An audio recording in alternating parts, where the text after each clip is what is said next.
Last thing here is talking about moral hazard and adverse selection. So one is to do with a hidden action, so something that someone does that you can't see.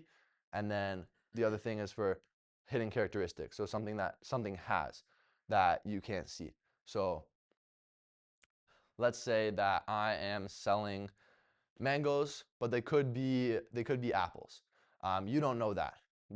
Because or let's say you do know that. Then you have full information, you know what they are. So then the market fully clears because you're gonna pay whatever you would pay for an apple, and you'd pay whatever you'd pay for a mango, and you know what you're getting. There's no risk into it. You'll pay that, everything will get sold, and it's a lovely day. But now, if the seller, they know what they're selling, but the buyer doesn't, then it gets a bit more complicated. And then the buyer has to evaluate their options. And what they're gonna do is they're like, what do I think the chances that this person's selling me an apple are? And what would I value an apple at? And then you're gonna multiply that probability by the probability that they're selling you a mango and the price that you would value a mango at. And then you add that together, and then that's gonna be your willingness to pay in this market. But the thing with adverse selection happens is most of the time that willingness to pay is actually less than the cost of a mango due to the way that the math works out. And if that willingness to pay is less than the cost of a mango, then no mangoes will get sold. Only the apples will get sold. The market isn't clear.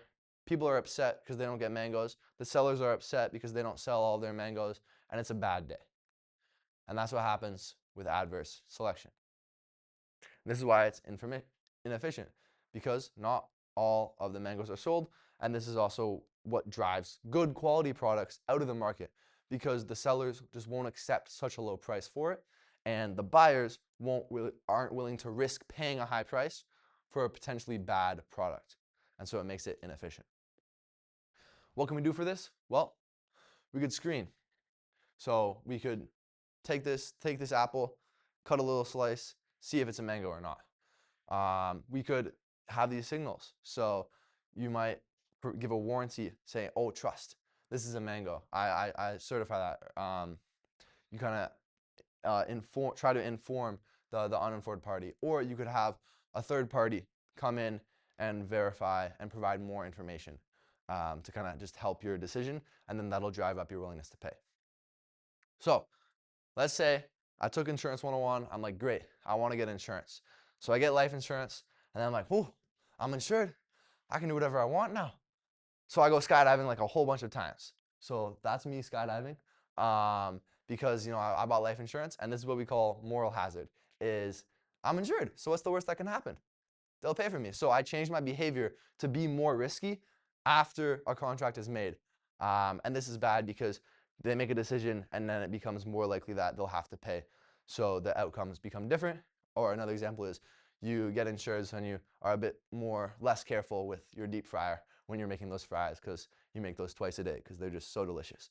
And then a few ways to kind of avoid this is you can have deductibles on your insurance. So you'd still have to pay a little bit amount, so it's not good for you to take the added risk. Or you can have incentive-based contracts.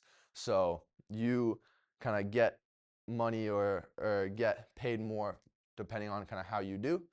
So I'm not gonna kind of not do much effort in work, because if I do more effort, I'll get paid more.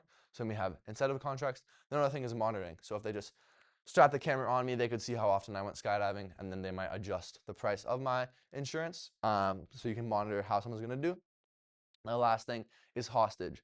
So essentially you like say, oh, you can do whatever you want, but if we discover that something happens, we're gonna take this from you. And if they take my mango from me, I won't be very happy. So this is just another example of how to deal with moral hazards.